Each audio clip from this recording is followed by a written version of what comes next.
We cross the vast cosmos and arrive at this foreign home. You are the paragon and most important companion of every Endfielder. You would lead us as a true hero.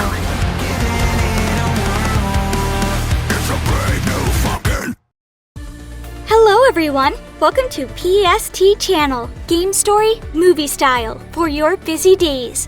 Arknights Endfield isn't just a sequel, it is the next massive evolution in open-world storytelling. We are waking up on a dangerous alien moon, Talos-II, with no memory, a broken industrial empire, and a mystery that spans centuries. Whether you are a veteran doctor or a complete newcomer, this is a sci-fi epic you cannot miss. Let's dive in.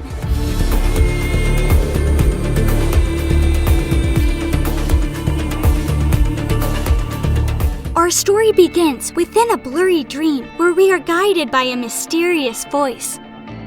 We move forward, following that voice into a battle against a massive monster named Aragnis. However, the vision ends immediately after the fight. Surrounded by silence and deep uncertainty, we wake from a decade-long cryogenic sleep aboard the orbital headquarters. Our memories are fragmented, filled with haunting images of cities, sacrifice, and cycles repeated across centuries. Despite our return, who we are and what we have done remains locked behind a heavy haze of amnesia. Perlika. The supervisor and observer of Endfield meets us with a mixture of hope. She has carried the weight of responsibility for Endfield Industries for years, waiting specifically for this moment of our return. She explains that we are the leader of Endfield Industries, known as the Endministrator. We are currently aboard the Dijang, the Endfield spacecraft orbiting over Talos-II. After a physical examination, we look out from the viewpoint at the scarred moon, a world colonized by pioneers from Terra over 150 years ago. Perlika explains that every specialist tech operator carries a proto-ring to assist with protocol triangulations. On Talos-II, Originium is an essential mineral that powers everything and serves as the basis for arts and techniques. When civilization first arrived on this moon, we planted Originium to serve as its power source, but subsequent wars destroyed it. Victory came at a heavy price. In the past, we led Endfield Industries to rebrand civilization by developing the Protocol Automation Core, or PAC. Endfield's current goal is to deploy these automation cores to boost industrial capacity. Through the Zareth Directive, a mission we commissioned in the past, even our awakening was part of a calculated plan. Suddenly, communication arrays go dark and alarms shriek. Multiple relay drones self-destruct in a coordinated cascade across Valley 4. Due to this emergency, we land in the valley 10 days earlier than we intended. We crash land hard and are immediately surrounded by Angeloi, corrupted mechanical constructs spawning from the impact site. Our mission in the valley is to destroy the anchors, the constructs falling from the sky that spawn these creatures. We find Director Qian and assist with the defenses against the Angeloids before heading to an old factory to find its core. After stumbling into the central base, we are rescued by Operator Chen. Here, we also meet Andre, a grizzled chief engineer who looks like a big owl and is overjoyed to see the legendary Endministrator return. He mentions that they have finally completed a project we left them with 10 years ago, though we have no recollection of it. While Andre works on a solution, we leave to assist Dr. Qian once more. As repairs begin, we learn that Landbreakers, LB, are launching coordinated attacks on infrastructure like the Byproduct Center and Weapons Depot. We team up with Chen and Perlika to install a pack to power up the Resonance Tower. Among the Landbreakers, the Bone Crushers are the most violent, and rumors suggest a new leader has emerged among them. Along our path, we save several members of the United Workers Syndicate, UWST, an industrial federation of factories. Once preparations are complete, we deploy the pack. With the pack installed, the site becomes a core automated industry complex, AIC, connected to the Enfield's network. Completing the AIC is Enfield's top goal, as it is the best solution against the hazards of Talos-II. We activate more protocol resonance towers, marking a major step for the future of Enfield's industrial goals. We then receive a request from Director Chien to assist with the Originium byproduct processing center, as a failure there would be disastrous. Upon investigation, it appears the Landbreakers are behind the damage and missing documents at the facility. We rescue more UWST workers and find prototype parts for an experimental Aetherside tech. Andre explains these materials are fragile and is puzzled as to why the Landbreakers are hunting them. Later, Andre introduces us to an adorable little robot named Tata. Created by a researcher named Ivonne. Director Chien reports that tower functions are resuming thanks to our efforts. However, the main comms core remains unfixed. We learned that in the past, we had the ability to manipulate Originium directly. Since civilization on Talos-II depends on Originium and Enfield technology, this fix is crucial. After repairing the comms, we receive a distress message from a crewmate ambushed by more Landbreakers. We head to the location and fight back against the resistance.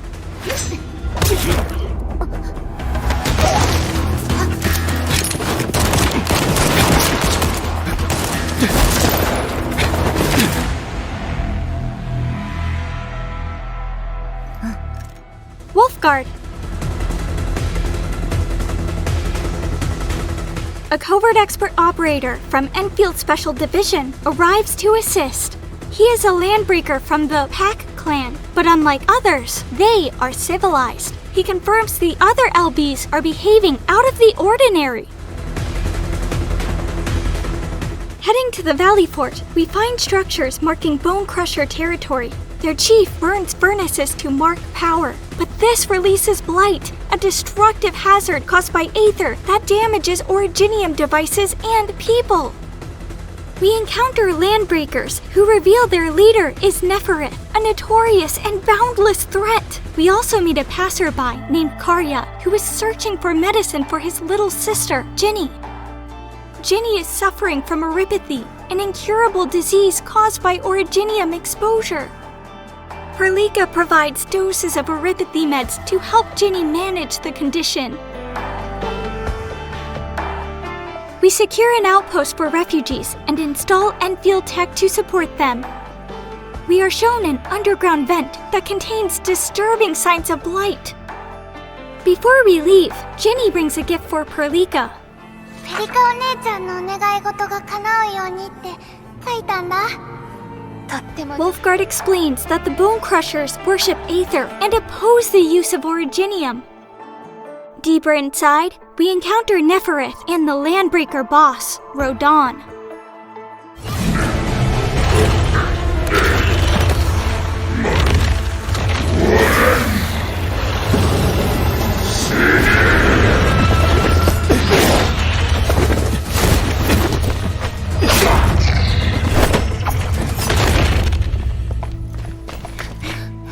いいね、お見事。管理人が追い詰めてほころびが生まれなかった。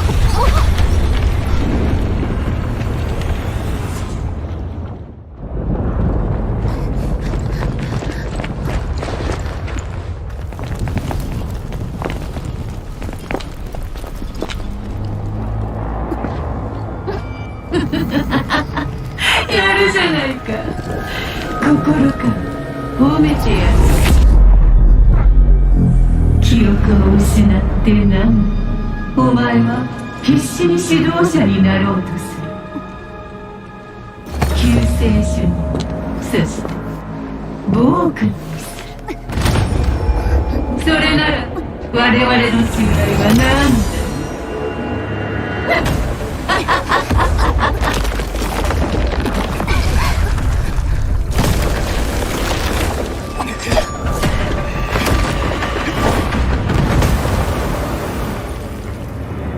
Nefaris escapes by burning a bridge, leaving us to return to HQ, while Wolfguard remains on her tail. There's been a landslide near the Valley Fort area we were in. We help with gathering resources, and then we return to the HQ to take control of Daijang and monitor the station, a return that rejoices all of Enfield. Perlika reveals that Aetherside is a dimension devoid of life that resists existence. Past research into Aether was halted after an unprecedented threat emerged from the darkness. Nefaris can directly manipulate Aether and possess something called the Seed of Destruction. We must prepare to ensure that history does not repeat itself. Director Chin informs us that a landslide has been cleared. UWST has an Aether test site in the area that LB are possibly after, but a huge Aether rift suddenly opens in the sky. We get a transmission from Wolfguard, who has been following the LB since the Valley Fort encounter. According to him, a large number of LB were gathering near the power source. Andre comes rushing. He shares that there have been Blight reactions taking place. When Aetherside comes in contact with real space, it creates rift and triggers Blight reactions. Andre brings that small bot Tata to help deal with the rift expansion, but it doesn't work as expected. We search for the robot's creator, Ivonne. Inside the research center, Tata overheats, and we eventually find Ivonne. She's not an old man, as the voice suggested, but a woman who stays locked up with her inventions. She scolds us for using Tata rashly before repairing the prototype. After an ambush, Tata is ready and full of energy for the mission. Ivonne returns to her lab, and we resume our mission. We move toward Lodespring, an important mine abandoned 20 years ago. We head deeper into the Cradle of Ages, the place where past disasters took place, and a containment zone, where we find more UWST members. We meet Rossi, Wolfguard's younger sister and a longtime Enfield partner. We learn that Nefaris was sighted before the Angeloi appeared. We discover an Originium sapling, which Perlika notes could only have been created by our specific arts in the past. An old woman shares the history of a great Originium oak we planted long ago, which the people depended on for survival. When a dark asteron fell from the sky, the only way to survive was to detonate the great oak's core. The shards of the oak destroyed the asteron, leaving behind an empty husk and a dominant threat. What was once a source of life and protection became a tomb for two bodies. The people have spent years caring for the tiny sapling, the only surviving remnant of the tree, and also lived in the fear of Asteron. As we experience hazy memories of the past, the anchors activate once more. We are swarmed by Angeloi, but receive assistance just in time to destroy the anchors.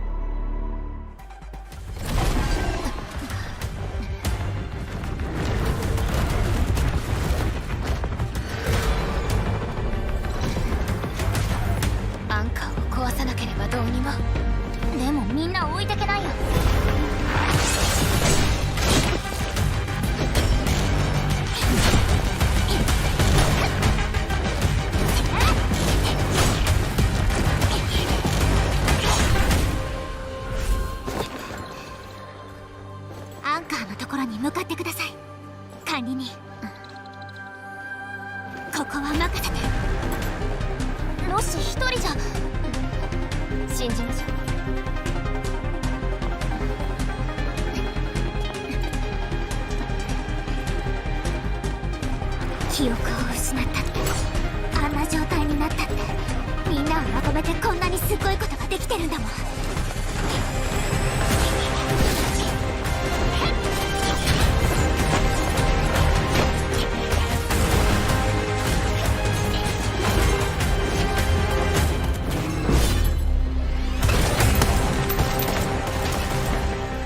チャトロ、見習ってよね。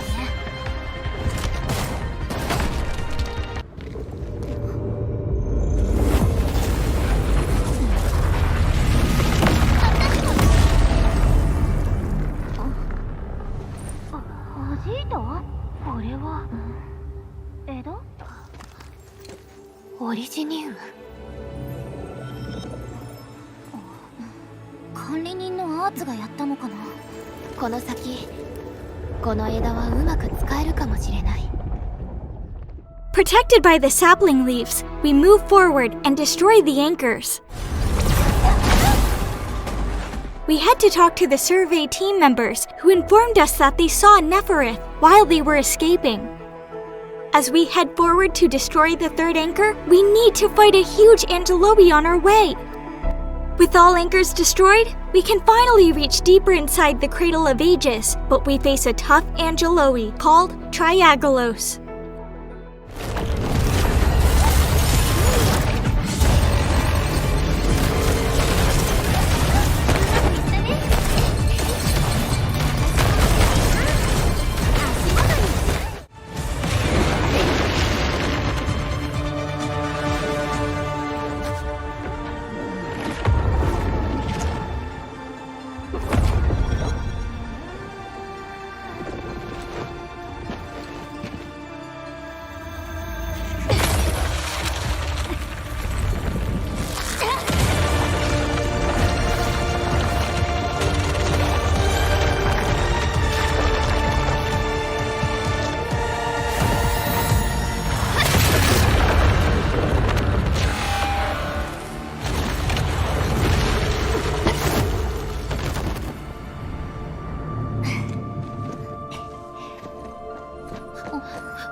Using our ability to directly manipulate Originium, we defeat it, and a new sapling is born in the process.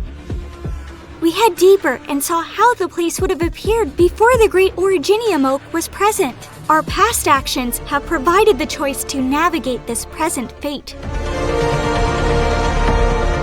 We head to the UWST Power Generation Center to find Nefaris.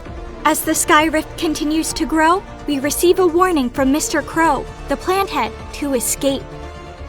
He intends to use the plant's energy to flatten the plateau and close the rift. Mr. Crow realizes that closing the rift in the sky is the only way to get rid of the LB. He wants to give them a good payback with his plan, and he needs our help with evacuating the survivors to safety. Perlika refuses to let him sacrifice himself, suggesting we use the bot Tata instead. Mr. Crow suggests activating a special Utyug order for military reinforcement requires 2 keycards. It's like a distress signal, which calls for UWST military resources to the source of the Utyug signal. We rescue a missing crewmate to obtain the second card and return to Mr. Crow. The Utyug order fails to activate. The younger UWST crew refuses to let Mr. Crow get sacrificed. The reinforcements eventually signal that they are on the way. Tata remains our only hope to deal with the rift. So, we are headed out to break the Landbreaker constructs. We fight many Landbreakers on our way. The battle is heavy and tough. The place is swarming with the Landbreakers. It's time to deploy Tata at the center of the rift, and he gets worried, so we try to cheer him up. You can do it, little buddy! As we head forward, we are met by violent Landbreakers.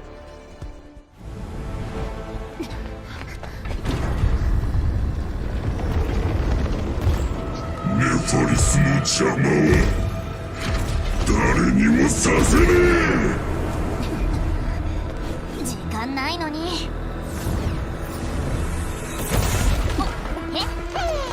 タイミング超バッチリ。イボンヌ。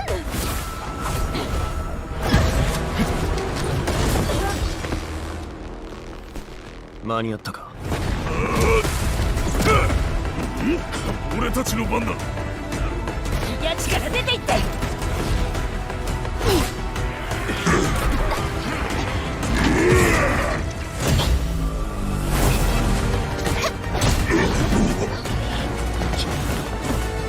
私、首噛みちぎってみせます。心配いりません。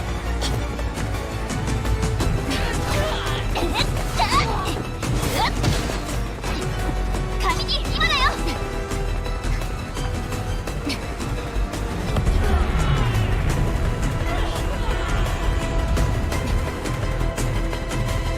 行こう。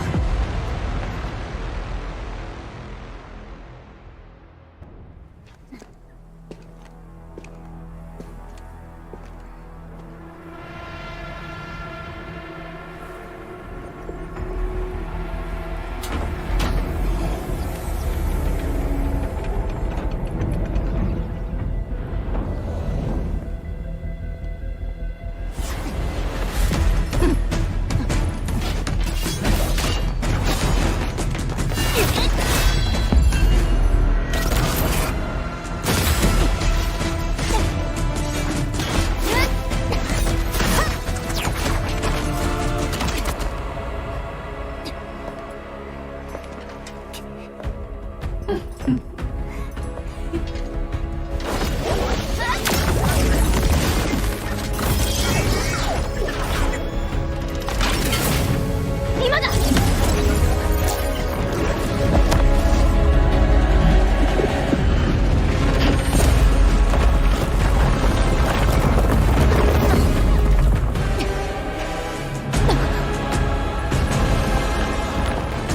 We face a gruesome human-like Angeloi formed by Nefaris, named Marble Angeloi Marai.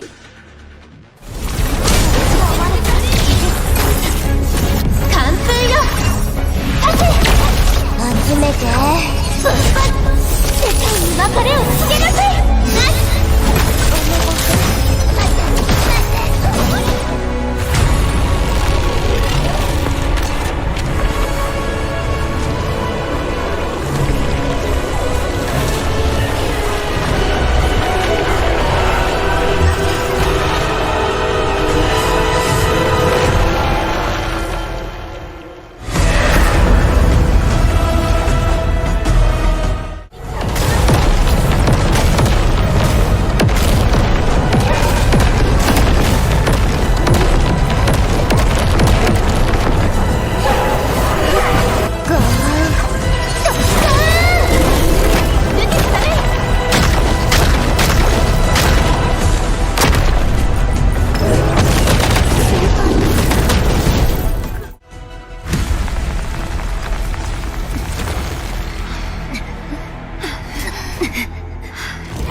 お前にとって初めての懲役。壮観だ。言葉にならぬ。災いの象徴であり、光と時間の亡骸であり、そして武器でもある。お前もその身に刻むがよい。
リジニウムの子よ、お前にはまだ時間が必要なよう。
The battle is finally over, but victory came at a cost.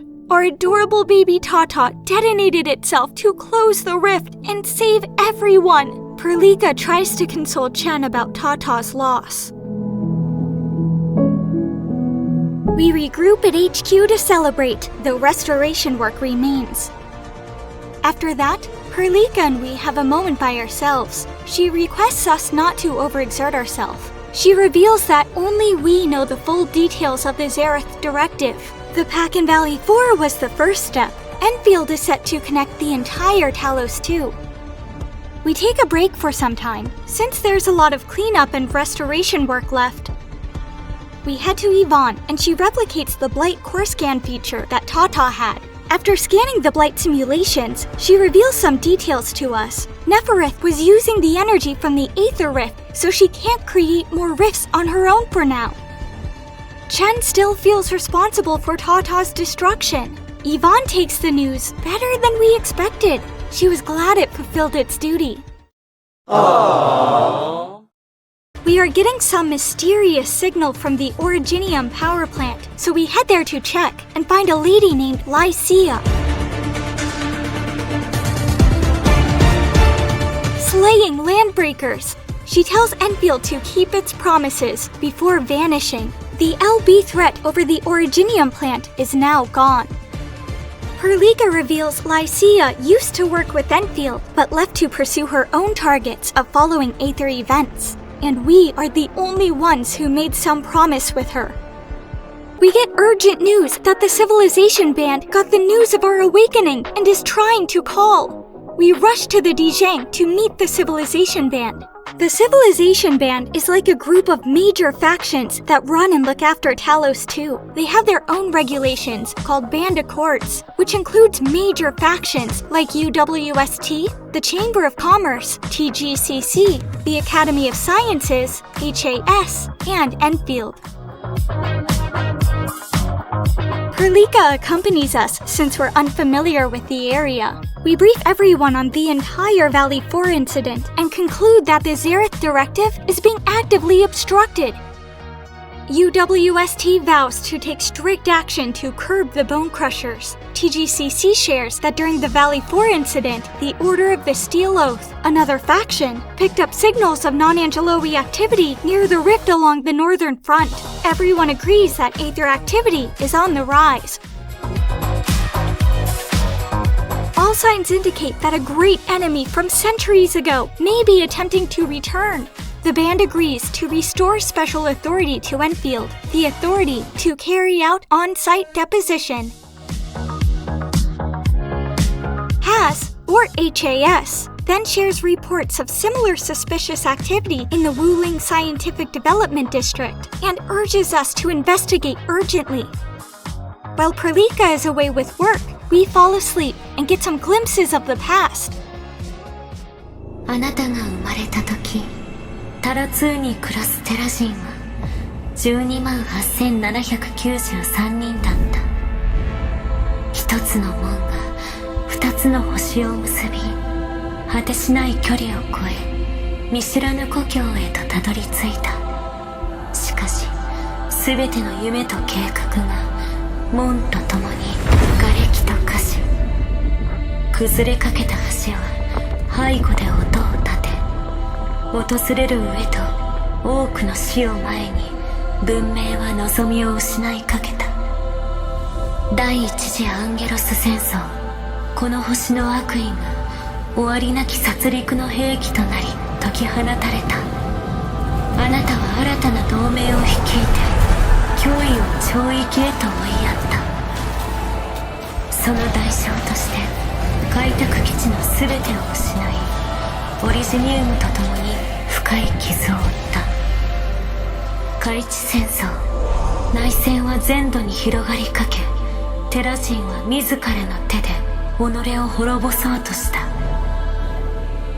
でもあなたが残した種が芽吹き、人々は踏みとどまり、文明地帯協定が結ばれた。それから数十年、繁栄の時代が幕を開けた。南方に再び町が作られ、文明地帯は急速な発展を遂げ、何度もあなたは眠りから目覚め、その度に文明を正しい方向へと導き、崩れかけた橋から救い出そうとした。しかしその間に宿敵は傷を癒した。生き残ることに必死になった人々は本来の使命を思い出す余裕などなく、オリジニウムの傷が癒えることはなかった。徐々に広がる衰退、眠りにつくたびにあなたが失うものは増え、139年、再び扉は叩かれた。第二次アンゲロス戦争は目前まで迫り、我々はやむを得ず遠征を決断した。あなたはこの目覚めで限界を超えてしまった。オリジニウムは崩壊し続け、崩れる橋からは逃れられず、初号指令を発動し、強約コアを設置し、生命の鼓動を蘇らせる。これが最後。どうか大切に。We wake to the sound of Pralika talking to someone about our condition. According to them, our health will deteriorate with each awakening. This could seriously hinder the mission. It seems the AIC has far more functions than we previously understood. Pralika introduces the person as M3. She is one of the executors of this Aerith directive, and was also present when we first awoke. M3 reveals the request made by HAS. The Aether Rift in the Wuling region is the largest the civilization ban has ever recorded. It's emitting Aether energy signals strikingly similar to those observed during the Valley 4 incident. We suspect this may be Nefaris's doing once again. However, M3 believes that something within the Aetherside itself is attempting to return to Talos-II. It seems Nefaris was merely a diversion. The largest rift in history is opening in the Wuling region, and an ancient enemy is clawing its way back from the Aetherside. The mystery of the Endministrator and the true nightmare on Talos-II has only just begun. And that's the full story of Arknights Endfield Chapter 1. If you like this video and want to support my channel, that means a lot. I made this channel for fans who love game stories but don't have time to play. On PST, you can enjoy them like a movie. If that's you, let me know in the comments. Take care, and remember, seek the story, watch PST.